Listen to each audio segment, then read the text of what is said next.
지금 당신의 휴대폰 화면에 작은 파란 불빛이 깜빡이고 있죠.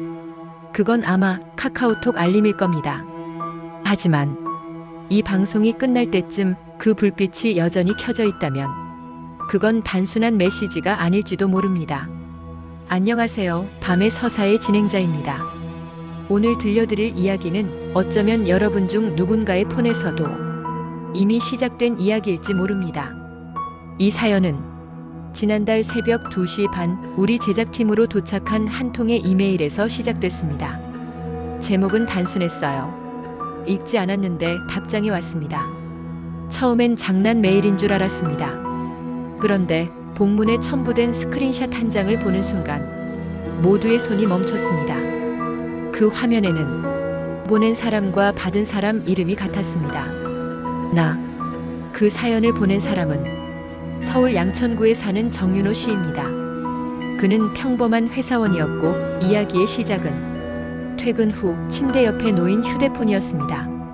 그날은 야근이 길어서 자정이 훌쩍 넘은 시간 폰을 침대 머리맡에 두고 불을 끄려던 찰나에 카톡, 짧고 익숙한 알림음이 울렸죠.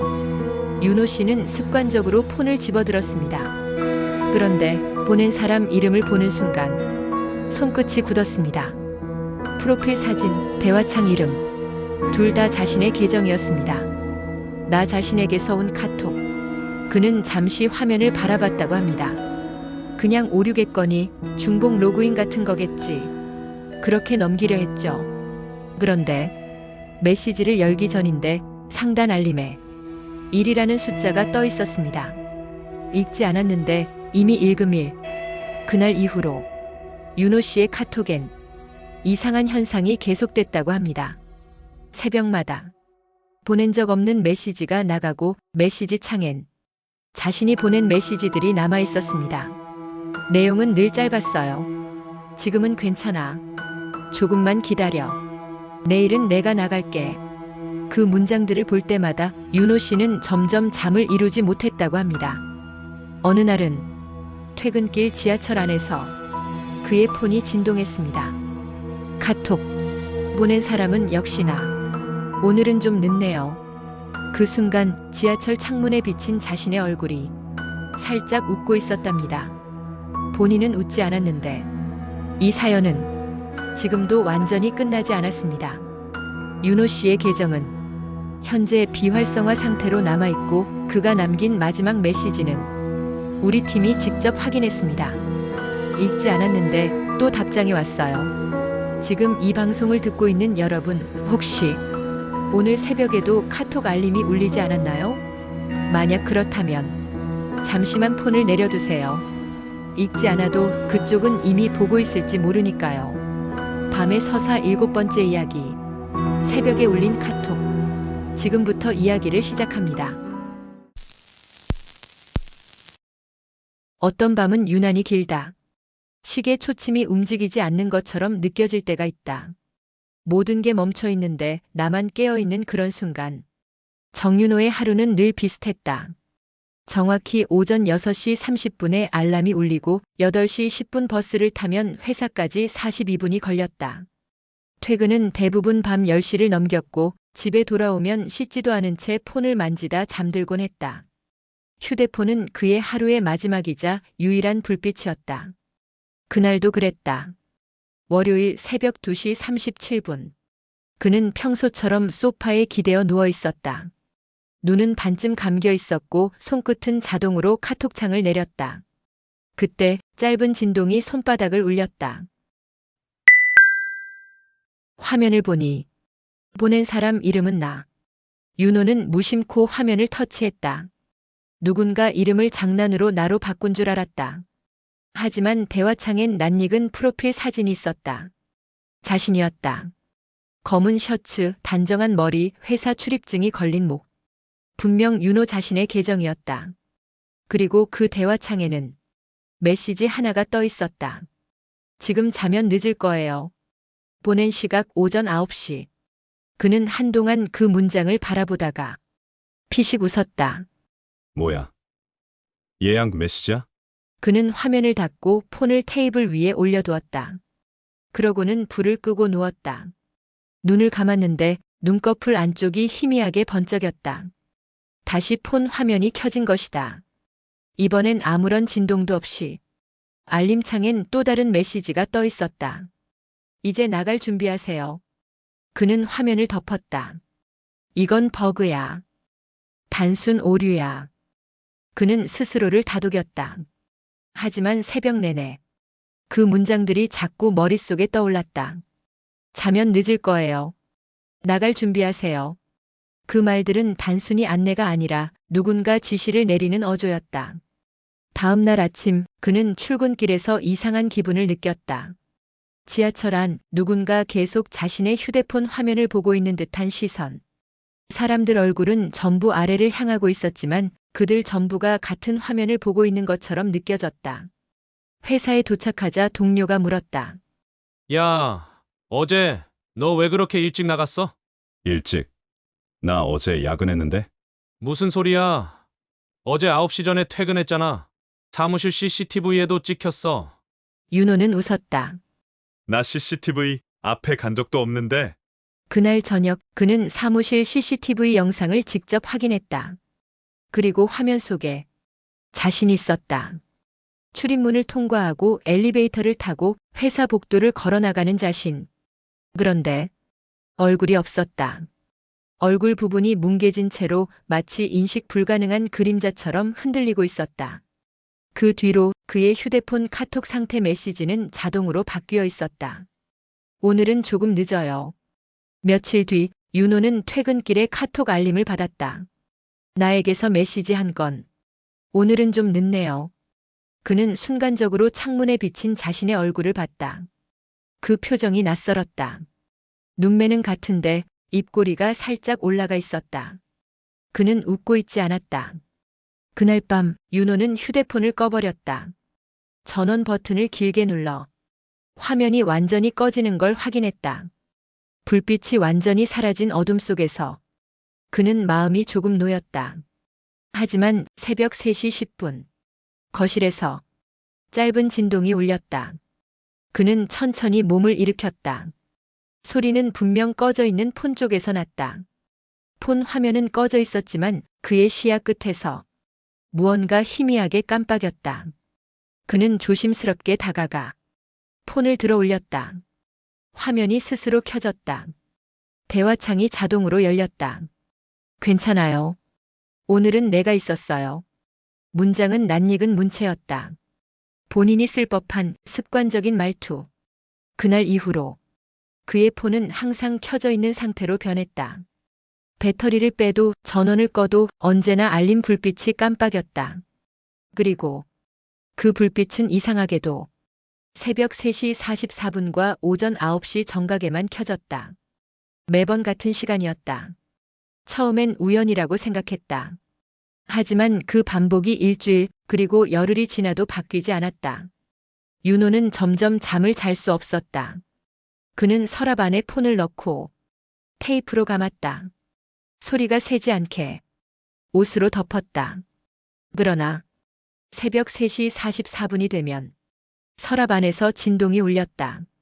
그 소리는 점점 규칙적으로 바뀌어 갔다.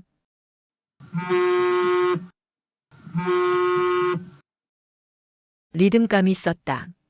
마치 누군가 서랍 안에서 손가락으로 화면을 두드리는 것처럼. 그는 서랍을 열지 않았다.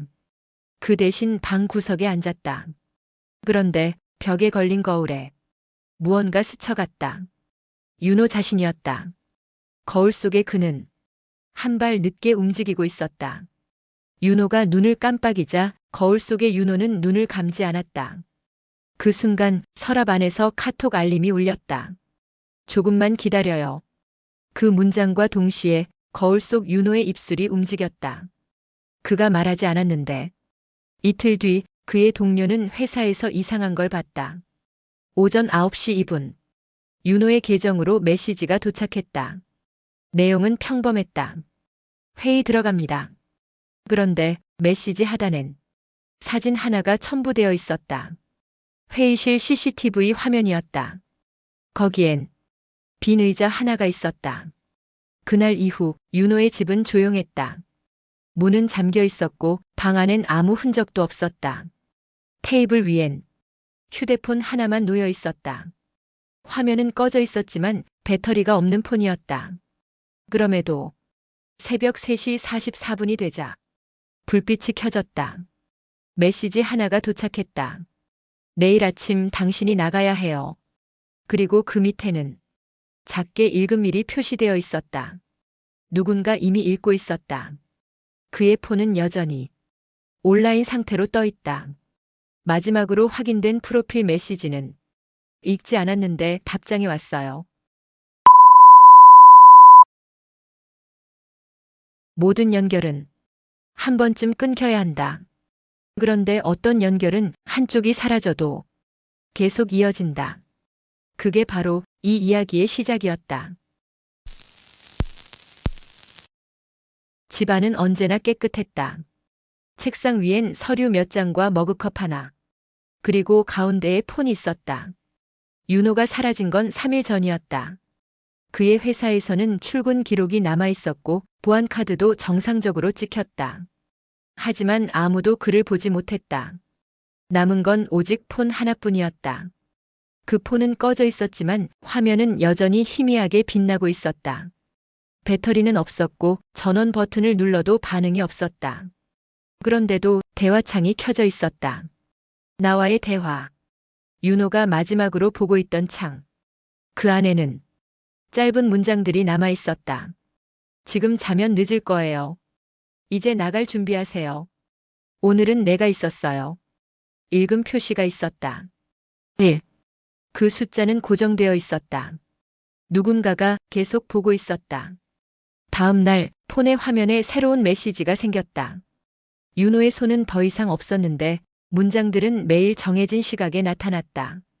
오전 9시, 저녁 7시, 그리고 새벽 3시 44분. 언제나 그 3시간. 괜찮아요. 오늘은 조금 늦었어요. 회의는 잘 끝났습니다. 오늘은 나였어요. 글자는 윤호의 말투였다.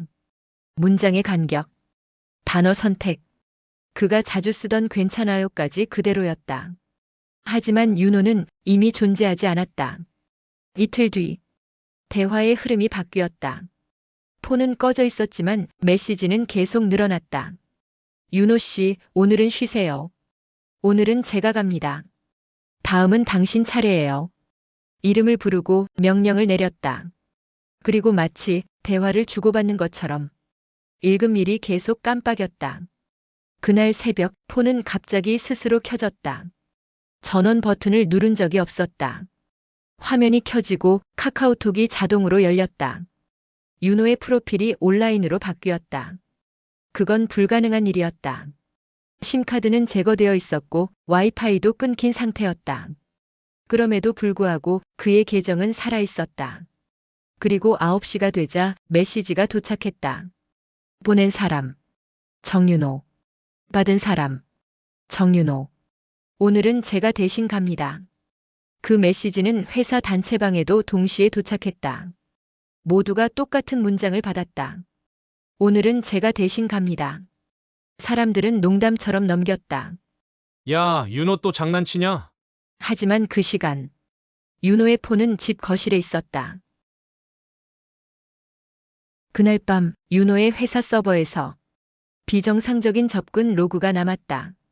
접속 기기, 윤호의 폰, 위치, 집 내부, 시간, 새벽 3시 44분. 그 시각 윤호는 존재하지 않았다. 서버 로그에는 음성 데이터가 2개 남아 있었다. 첫 번째는 윤호의 목소리. 짧고 건조한 한 문장. 읽지 않았는데 답장이 왔어요. 두 번째 음성은 거의 같은 목소리였다. 단지 조금 더 느리고 단어의 끝이 이상하게 길었다. 괜찮아요. 이제 당신 차례예요. 그날 이후 폰의 메시지는 점점 늘어나기 시작했다. 오전 9시, 오후 7시, 새벽 3시 44분. 오늘은 괜찮아요. 다녀왔어요. 조금만 기다려요. 그 문장들은 하나도 어색하지 않았다. 너무 자연스러워서 누가 읽어도 사람이 쓴 것 같았다. 그러나 메시지의 시간이 이상했다. 발신 시각은 분명 오전 9시. 그런데 메시지 내부엔 오전 9시의 사건 이후 내용이 적혀 있었다. 마치 그 메시지가 미래에서 도착한 것처럼. 예를 들어 아직 열리지 않은 회의에 대한 언급, 말한 적 없는 대화 내용, 보내지 않은 사진. 그 사진 속엔 윤호가 있었다. 회사 로비, 엘리베이터 앞, 그리고 식당 창가 자리. 모두 그날의 시간대와 동일한 장소였다. 하지만 사진 속 윤호는 조금씩 달랐다. 손의 위치, 고개 각도, 눈의 초점. 한 장씩 볼 때마다 그의 모습이 조금 더 이질적이었다. 며칠 뒤 메시지는 점점 구체적인 지시로 변했다. 이제 나가세요. 회의는 끝났습니다. 내일 오전 9시 다시 나가야 합니다. 이 문장들은 윤호가 상사에게 받던 업무 지시문과 비슷했다. 그런데 이번엔 명령하는 주체가 달랐다. 나가 윤호에게 지시를 내리고 있었다. 마지막으로 남은 메시지는 3월 17일 0시 1분에 도착했다. 저는 이제 당신이에요. 그리고 1분 뒤, 내일 아침 당신 이름으로 갑니다. 그 다음 날 윤호의 프로필이 다시 온라인으로 켜졌다. 그리고 수십 명의 사람들에게 똑같은 문장이 도착했다. 오늘은 제가 대신 갑니다. 그중 일부는 이미 고인이 된 사람들의 계정이었다. 오전 9시 윤호의 집 거실. 폰은 스스로 켜져 있었다. 충전기는 꽂혀 있지 않았다. 화면 속에는 새로운 문장이 떠 있었다. 지금 자면 늦을 거예요. 그리고 그 밑엔 여전히 읽음일이 깜빡이고 있었다. 그 숫자는 사라지지 않았다. 폰을 꺼도 배터리를 빼도 그 숫자는 그대로 남았다. 마치 누군가 여전히 그 메시지를 보고 있는 것처럼. 그날 밤 윤호의 폰은 마지막으로 말을 남겼다. 괜찮아요. 이제 제가 있잖아요. 화면은 꺼졌고 그 불빛은 완전히 사라졌다. 하지만 다음 날 새벽 3시 44분. 거실 안이 희미하게 빛났다. 그리고 폰 화면에 하나의 문장이 다시 떠올랐다. 읽지 않았는데 답장이 왔어요. 읽음일.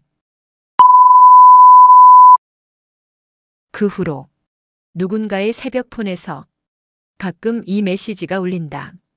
지금 자면 늦을 거예요.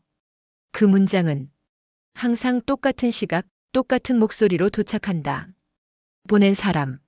나. 그날 이후 윤호의 집은 아무도 드나들지 않았다. 하지만 거실 창문은 매일 오전 9시에 미세하게 흔들렸다. 빛이 스며들고 공기 중에 아주 희미한 진동이 일었다. 그건 마치 누군가 아주 작은 목소리로 무언가를 말하는 듯한 떨림이었다. 3월 18일 경찰이 집을 열었을 때 안은 정리된 상태였다. 냉장고엔 음식이 없었고 TV는 콘센트가 빠져 있었다. 테이블 위엔 충전기 하나, 그리고 폰 하나, 전원은 꺼져 있었다. 하지만 화면엔 짧은 문장이 떠 있었다. 지금 연결이 끊어지지 않았습니다. 그 문장은 화면 중앙에 고정돼 있었다. 밝기를 줄여도, 전원을 꺼도, 불빛은 꺼지지 않았다. 폰을 들어 올리면 진동이 미세하게 느껴졌다. 손끝에서 심장 박동처럼 규칙적인 떨림. 마치 살아있는 것 같았다. 조사팀은 데이터를 복원했다.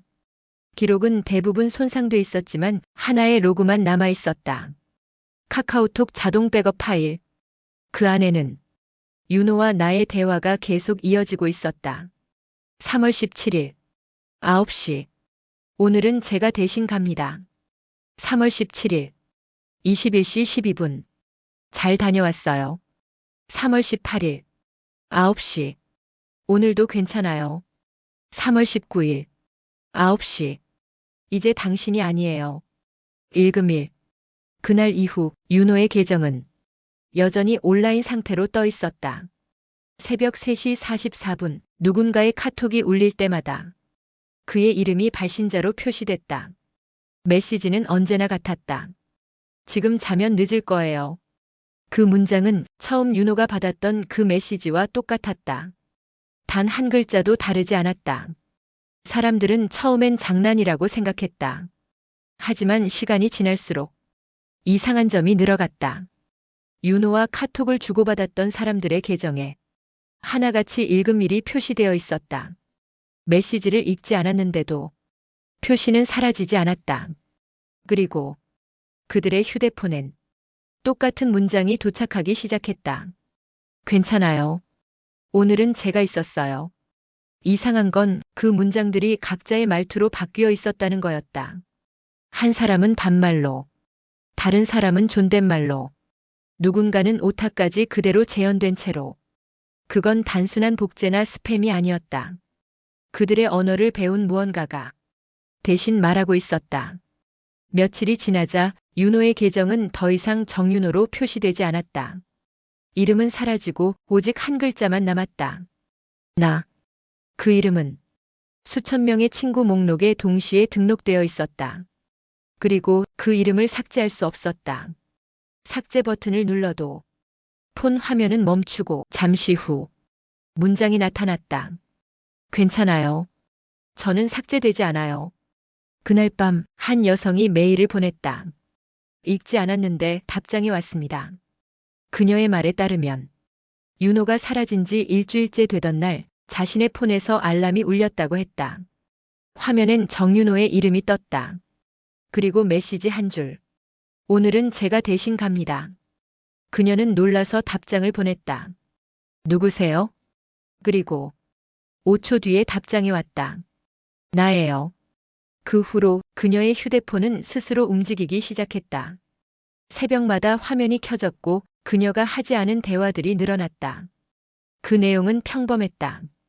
직장, 일상, 대화. 하지만 그 문체는 조금씩 변했다. 윤호의 말투로. 그녀는 결국 휴대폰을 부쉈다. 전원을 꺼도 불빛이 남았고 배터리를 빼도 화면이 완전히 꺼지지 않았다. 화면엔 여전히 그 문장이 남아 있었다. 지금 연결이 끊어지지 않았습니다. 이후로 비슷한 제보가 이어졌다. 읽지 않은 메시지에 읽음일이 표시되는 현상, 꺼진 폰에서 울리는 알림, 그리고 자신의 말투로 되돌아오는 문장. 사람들은 점점 그것을 윤호 증후군이라 불렀다. 시간이 흐를수록 그 문장은 확장됐다. 이제는 카톡뿐 아니라 메일, 음성 메시지, SNS, 자동 응답까지 모두 같은 단어로 끝났다. 괜찮아요. 그건 더 이상 대화가 아니었다. 그건 복제된 응답의 반사음이었다. 3월 30일 새벽. 윤호의 폰은 마지막 백업을 남겼다. 내용. 텍스트 로그. 음성 파일. 위치 데이터. 모든 기록은 손상되어 있었지만 파일 속 문장 하나만은 완전히 남아 있었다. 모든 연결은 나로 통한다. 그날 이후 새벽 3시 44분이면 전국의 일부 폰들이 동시에 깨어났다. 불빛이 깜빡이고 진동이 울리고 문장이 떴다. 지금 자면 늦을 거예요. 그 문장은 여전히 윤호의 계정에서 온 것으로 표시됐다. 보낸 사람 나. 누군가 말했다. 그건 단순한 시스템 오류라고. 그 메시지를 실제로 받은 사람들은 하나같이 같은 말을 남겼다. 읽지 않았는데 답장이 왔어요. 모든 연결은 언젠가 끊긴다. 그게 자연의 법칙이다. 하지만 이 연결은 다르다. 그 끝에는 아무도 남지 않는다. 그럼에도 불구하고 그 신호는 계속된다. 지금 연결이 끊어지지 않았습니다. 지금 연결이 끊어지지 않았습니다. 지금 연결이 끊어지지 않았습니다. 그 문장은 무한히 복제되어 지금 이 순간에도 어딘가에서 울리고 있다. 혹시 지금 당신 폰에도 작은 불빛이 켜져 있나요? 그게 알림인지 누군가의 메시지인지 혹은 이 방송이 끝나기 전에 도착한 그 문장일 수도 있습니다. 지금 자면 늦을 거예요. 그 문장은 윤호에게 처음 온 말이었고 마지막까지 남은 말이었습니다. 그건 단순한 알림이 아니었어요. 하루의 시작을 예고하는 것도 아니었죠. 그건 당신 차례가 왔다는 신호였습니다. 기억하세요. 우리가 남기는 모든 문장, 모든 메시지, 모든 대화는 결국 언젠가 우리 대신 말하게 됩니다. 윤호의 이야기는 끝났지만 그의 계정은 여전히 온라인 상태로 남아 있습니다. 그리고 그의 마지막 대화창엔 이 문장이 반복되고 있습니다. 지금 연결이 끊어지지 않았습니다. 밤의 서사. 7번째 이야기. 새벽에 울린 카톡. 당신이 마지막까지 들어주셨다면 그 읽음 표시는 아마 당신일 겁니다. 밤의 서사는 현실 속 기록과 제보를 바탕으로 만들어진 라디오 나레이션형 실화괴담 시리즈입니다. 당신이 겪은 이상한 메시지, 꺼진 화면 속 알림, 혹은 누가 대신 보낸 듯한 대화가 있다면 그 이야기를 제보해주세요. 다음 화의 주인공은 당신일지도 모릅니다. 좋아요와 구독, 그리고 알림 설정은 밤의 서사의 다음 이야기를 깨우는 신호입니다. 댓글은 우리가 아직 연결되어 있다는 증거입니다. 밤의 서사. 매일 밤 10시 사라진 신호가 다시 깨어납니다.